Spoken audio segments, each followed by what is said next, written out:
Bien, ya son las 9 de la mañana con 18 minutos. Estamos de vuelta con las noticias y la temperatura está subiendo bastante rápido acá en Santiago. Hace un ratito teníamos 18, ya tenemos 19 grados, se espera una máxima de 28. Vamos a hablar ahora del proyecto de desconexión digital, también conocido como Chao Jefe. Claro, todos tenemos algún jefe que nos escribe a deshora, fuera del horario laboral, y justamente este proyecto busca evitar que esa práctica se siga generando en nuestro país. Ojo, un proyecto de ley que estaba pendiente desde antes de la pandemia. Vamos a tomar contacto de inmediato con Daniel Halpern. Él es académico de la Facultad de Comunicaciones de la Universidad Católica y director de Trendy Digital, también de la Universidad Católica. Daniel, muchas gracias por estar con nosotros esta mañana.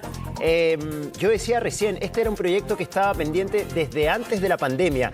¿Cómo habría cambiado el asunto? ¿Cómo habría cambiado el teletrabajo si este proyecto habría sido aprobado antes de la pandemia?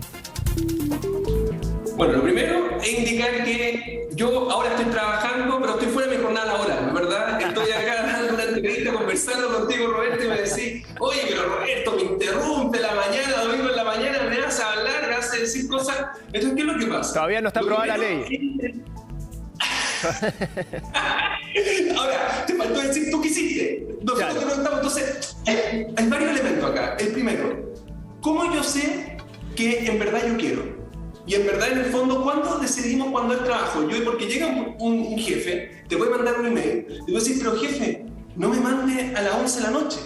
Y el jefe puede decir, pero si yo no te pedí que lo contestaras al tiro. La persona, sin embargo, se puede sentir obligada.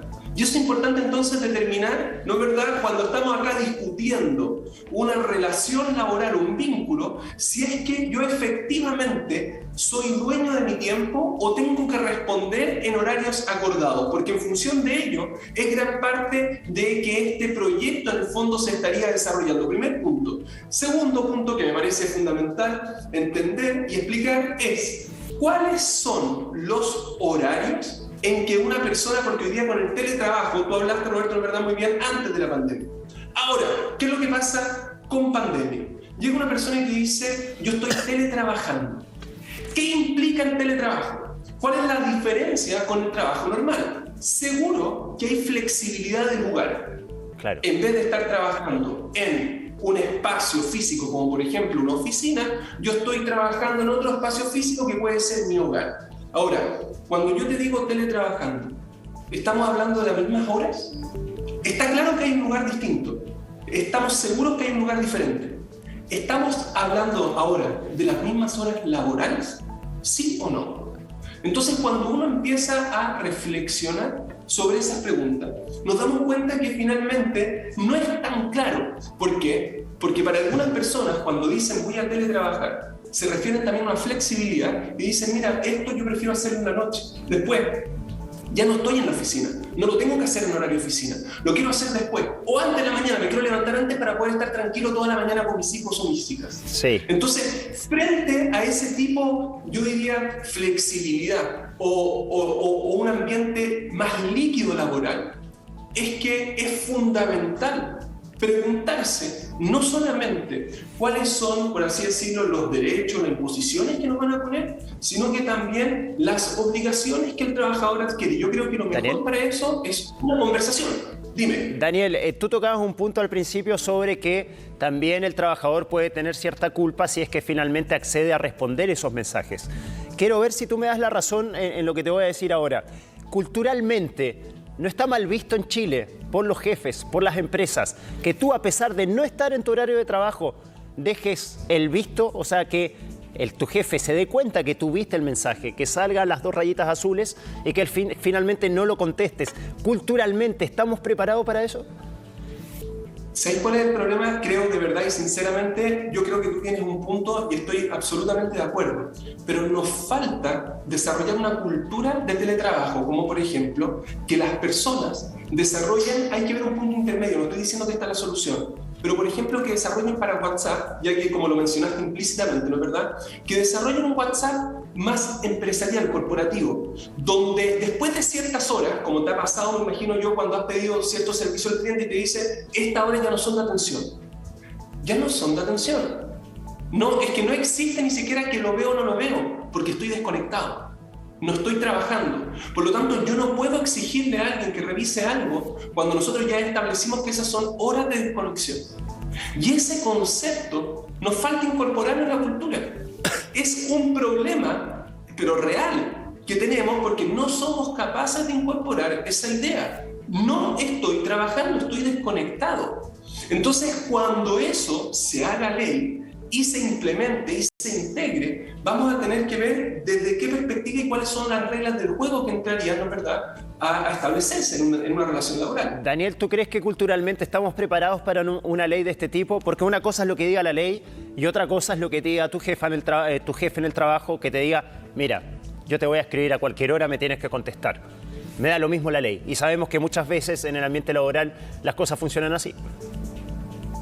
Lamentablemente, yo no sé cuál es tu experiencia laboral y es muy difícil ir donde cada persona a preguntarle, pero yo he tenido extraordinarias personas, jefes increíbles, respetuosos del tiempo, del espacio, y he tenido otras personas con las que me ha tocado relacionarme laboralmente que son abusadores, que lo único que quieren es que tú le respondas porque ya ni siquiera es un tema laboral, sino que quieren hacer sentir al otro que lo mandan, que lo gobiernan, que están sobre él o ella. Entonces, frente a eso, uno podría decir, oye, pero qué tontera. ¿Cómo va a ser necesario generar una ley? Y lamentablemente hay que generarla porque hay jefes que son tóxicos, abusadores. Hay empresas que no respetan los tiempos de los colaboradores, trabajadores, como quieran llamar. Y por lo tanto, frente a esos abusos, se tiene que regular para que no se excedan. La gracia es que se supone que con una ley así, el empleador estaría, por así decirlo, obligado a responder y el colaborador resguardado legalmente frente a este tipo de abusos. Eso hay que entenderlo y comprenderlo y hay que establecerlo desde esa perspectiva. Es una pena tener que llegar a esto porque creo que se erode, se rompen las confianzas, las relaciones, los vínculos, pero por otra parte creo que es fundamental y necesario poder establecerlo así. Pero la pregunta, entonces interesante, ¿qué pasa en los horarios laborales? ¿Qué pasa cuando tú efectivamente estás trabajando y no estás, por así decirlo, resguardado por este horario no de desconexión, sino que de conexión? Y eso es muy importante también, porque ahí es cuando el colaborador efectivamente tiene que rendir, tiene que entregar, tiene que ser productivo, claro, tiene que focalizarse para poder responder de la mejor forma a los desafíos laborales que se le presentan. Daniel. Entonces, yo creo, si es que se toma desde una perspectiva y tú decís, oh, es que me están abusando, desde la otra perspectiva es que el otro es flojo. Yo creo que tiene que interpretarse como un vínculo entre dos relaciones donde uno quiere lo mejor del otro y el otro quiere también recibir lo mejor. Si tú crees que tiene que ser específica en algunos puntos esta ley, me refiero a que, te pongo en nuestro mismo ejemplo, los periodistas. Es completamente comprensible que a veces recibamos un mensaje a deshora cuando ocurre una determinada noticia, cuando tenemos que reaccionar a hechos que nos toman por sorpresa. Y en el periodismo es muy común que te escriban a deshora porque entendemos que nuestro trabajo es así. En ese sentido, tendría que ser específica la ley y tener en cuenta determinados trabajos donde sí se puede prestar para que te escriban a una hora indeterminada. Tiene que ser bien específica o tal vez los mismos contratos de los trabajadores detallar si nos pueden escribir a deshora o no. Yo creo que acá, lamentablemente, cuando uno dice debiese primar el sentido común, muchas veces uno se da cuenta que es menos común de todos los sentidos. Porque efectivamente, cuando no se resguardan ciertos aspectos, suceden y pasan abusos. Por otra parte, tú diste en el clavo. Hay que, en función de la industria, del sector, del área, habría que esgrimir ciertos acuerdos donde básicamente, si bien esta es la ley, uno respeta. Si es que yo soy médico y voy a decir, ¿sabe qué, señor? Yo entre 8 a 5 estoy y es ridículo porque se entiende, se sabe que no es verdad, que hay cierto emergencia y tiene que haber. Pero por otra parte, incluso un médico, cuando está haciendo, por ejemplo, los turnos, se sabe que son cierta cantidad de turnos semanales, mensuales. A mí me da la impresión que tiene que haber ciertos elementos cuando yo voy a decir, y por ejemplo, te voy a comentar y te voy a decir, oye, pero tú eres periodista, por lo tanto tiene que haber emergencia. Tiene que haber, ok, por favor, ¿podemos definir qué emergencia? Porque si no, la gente, cuando yo de repente llamo a un servicio al cliente, una persona y dice, espérate, que estoy con un incendio. Y tú piensas un incendio y la gente te dice, oye, no, pero hay gente que todos los días tiene incendios todos los Claro. días. Entonces cuando... ¿Cómo? No, sí, me estaba riendo de lo que decía porque suele pasar eso. Pero entonces, claro, cuando tú decís, no, que estoy con un incendio, flaco, te vivís quemando. Entonces no puedes, en el fondo, ¿cuál es el incendio? ¿Cuáles son las causales? ¿Cómo vamos a interpretar cada uno de estos elementos? Yo creo que es fundamental para que no existan abusos. ¿Qué es lo que debiese ser una buena ley donde se establece un vínculo, donde se mejora una relación? ¿Cómo yo soy capaz de establecer lo mejor de las responsabilidades de uno frente a lo mejor, por así decirlo, de los derechos del otro? Y eso, de verdad, no creo que se vaya a arreglar a la primera instancia. No creo que a la primera vaya a salir buena, porque vamos a encontrar y vamos a ver que van a haber muchos vicios, van a haber problemas y que se debiese ir mejorando a función que va avanzando. Pero mucho más importante va a ser el vínculo, la relación que establezca el empleador, ¿no es verdad?, con el colaborador, con el trabajador. Porque si ahí hay una relación de confianza, es que es muy importante esto, porque yo pienso todo el tiempo que cuando está el otro teletrabajando y no está en la oficina, no le voy a decir la palabra grosera, me está fregando.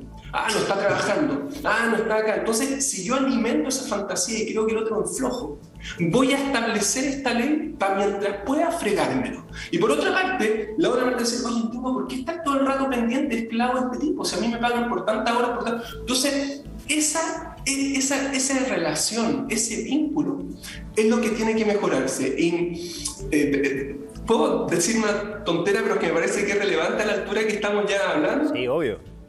El año pasado estaba la Matilde Uno ahí al frente y me estábamos haciendo una nota como esta, y no sé si es que la viste o no la viste, pero se me bajó la cámara. Y estábamos en directo y yo estaba con short, estaba con camisa como esta, y estaba con short, y se viralizó en todas partes porque decía, oye, todos nos sentimos identificados, somos Halper, porque en el fondo hacía calor, era finales de octubre, comienzo de noviembre. Entonces yo me puse la camisa para hacer la nota y, ¿sabes cómo se llama? Y los shorts debajo. No te voy a preguntar qué tienes puesto ahora. No. Mira, pantalón, quiero demostrarlo. No voy a mostrar hoy día mis piernas de futbolista. Estoy con pantalón. Quiero que se sepa, lo quería clarificar por si acaso alguien me hace pensar, oye, este no fue el que se le cayeron y vieron los shorts. Con pantalón, teletrabajo, pero con pantalón. Bien. Descalzo.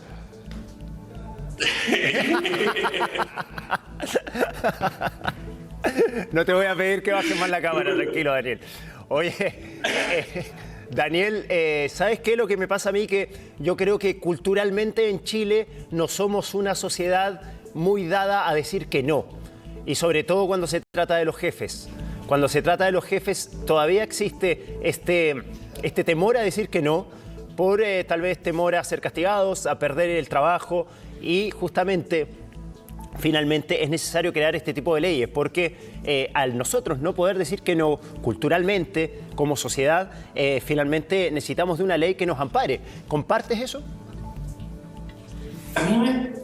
O sea, yo lo comparto y me da una pena, me da un dolor que en una relación, porque tú a tu pareja le puedes decir que no, a un amigo le decís que no, y se entiende porque estamos en un vínculo, en una relación. Claro.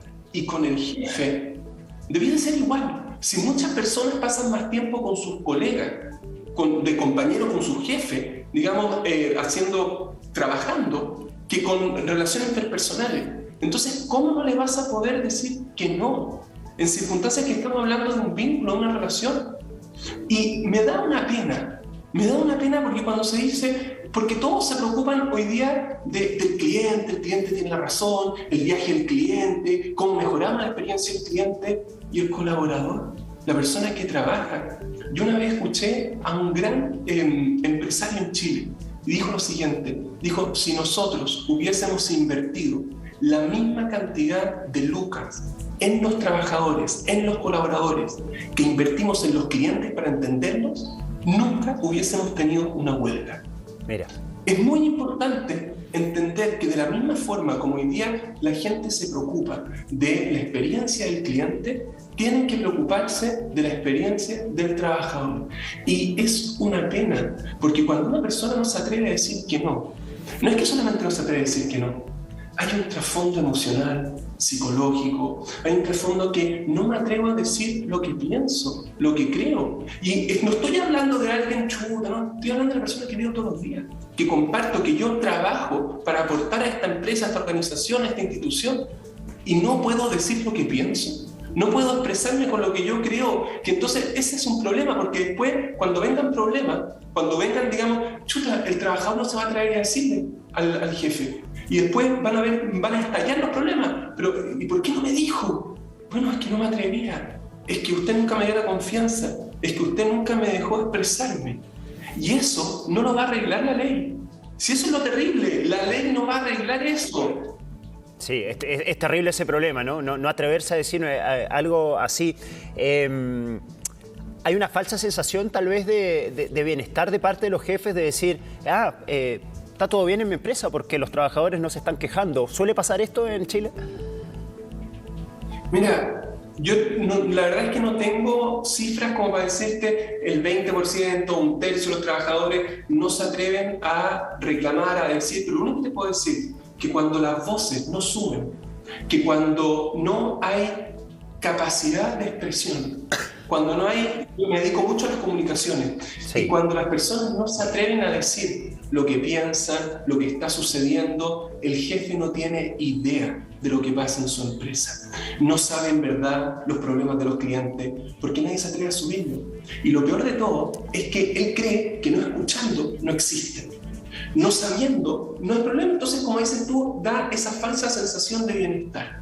Lo que yo creo que tenemos que explorar como sociedad en los distintos vínculos laborales es comunicación abierta.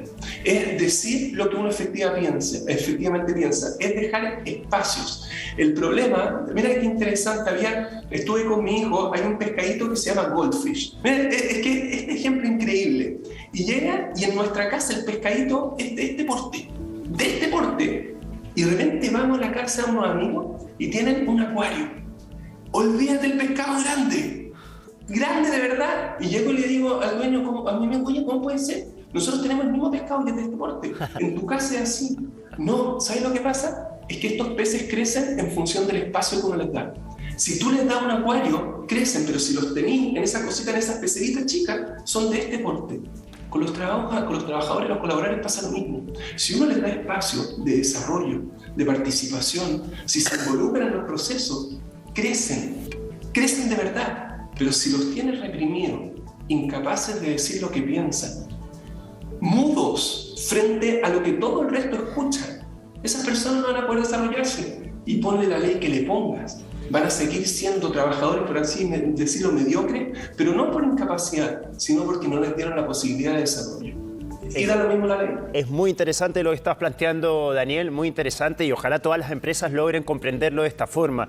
¿Tú crees que hay una diferencia entre cómo aplicamos todo esto que estás diciendo tú, cómo lo aplicamos acá en Chile y cómo se aplica en países más desarrollados, véase Europa, Estados Unidos? ¿Tú ves diferencias en eso? Yo creo más que diferencia entre países, yo te podría decir que hay diferencia en las culturas. Hoy día tú estás como con estas startups, que la gente habla como de los emprendimientos, son súper horizontales. De hecho, muchas tienen como esta nueva relación donde parte de las ganancias se reparten iguales entre algunos colaboradores, trabajadores. Entonces, hay una cultura de cambio. Hay ganas hoy día se habla de bienestar. Hoy día se habla de querer que participen las personas, hacer los socios partícipes de los procesos de la toma de decisiones.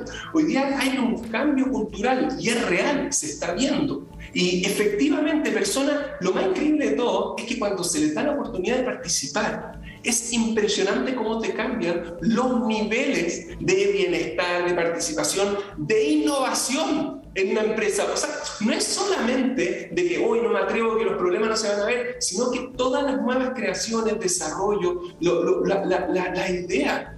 La gente es muy potente, el chileno es muy creativo, solamente basta ver los memes que existen. Y yo digo, si tú me dices, oye, pero compara los memes de cualquier otro país del mundo con los de Chile, no hay relación. Una creatividad increíble. Estamos viendo un aumento de esta empresa unicornio con una mente, una capacidad, una creatividad. Entonces lo estamos viendo. Lamentablemente algunas se están yendo fuera del país, están creciendo afuera, pero la masa está acá. Daniel, La crítica.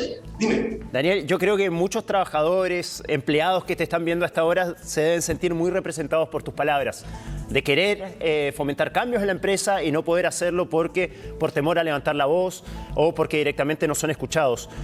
¿Qué consejo le das tú a esos trabajadores, a esos empleados? ¿Cómo poder hacerlo para finalmente atreverse a dar ese paso y poder generar los cambios que están buscando? Lo primero, yo creo que todas las personas cambian cuando no se sienten amenazadas. Si una persona va a llegar, por ejemplo, yo soy jefe y voy a decir ya, háblenme, díganme, y le escupo problemas, le digo como se va a sentir amenazado. Lo primero que uno tiene que generar es confianza para que la otra parte no se sienta amenazada. Y es fundamental entenderlo de esa perspectiva. Hay inseguridades, hay diferencias. Yo llego y le digo, oye, no puedo creer la escenografía. Oye, está bien feo, acá está sucio. Y tú llegas y decís, pero pucha, en el fondo, ¿cómo me está...? Y la gente se siente amenazada por cualquiera. Entonces, ¿por qué? O porque tienen inseguridades, o porque tuvieron experiencias negativas, o porque cuando alguna vez le dijeron, ya, díganme, háblenme, nadie le dijo nada, y nadie conversó, y nadie levantó ningún tema. Por lo tanto, no creo que sea solamente culpa como de estos jefes. Yo creo que es una cultura. Es una cultura en que nosotros muchas veces vivimos insertos en ella y que ahora están todas las condiciones dadas para cambiar. ¿Por qué? Y esto es importante entenderlo, porque si no, estas empresas más chicas, más dinámicas, los emprendimientos, se van a empezar a levantar estos grandes talentos. Y los otros van a preferir ir ahí porque ahí se sienten escuchados, claro, tienen un voz, voto. Entonces, lo primero es abrir canales de comunicación. Canales de comunicación, un desayuno, donde si a mí me invitan, yo tengo que saber decir las cosas. No es solamente contar los problemas, decirle todo lo positivo. Y también decir las cosas, las oportunidades de mejora que se llaman. Y cuando yo presento oportunidades de mejora y no le escupo los problemas al otro en la cara, en vez de amenazarlo, me puedo sentir compartiendo para generar un cambio. Claro. Y lo que uno tiene que hacerle al otro es que quiere ser partícipe y ayudarlo en esa transformación y en ese cambio. Bien, Daniel. Bien, Daniel. Oye, muy interesante todo lo que nos cuentas. Yo creo que mucha gente nos está escuchando hasta ahora queriendo generar cambios, así que me parece que esta conversación que tuvimos les va a servir mucho para afrontar desafíos laborales que sin duda a veces los tienen ahí estancados, pero quieren dar un paso adelante y esta charla creo que sirve mucho para eso. Daniel Halpern, académico de la Facultad de Comunicaciones de la Universidad Católica y director de Trendy Digital UC, muchísimas gracias por haber compartido con nosotros esta mañana. Que estés bien. Y con pantalones. Bien, aprendiste del error. Muy buena semana, que estés muy bien. Listo, Daniel, un gran abrazo, que estés bien.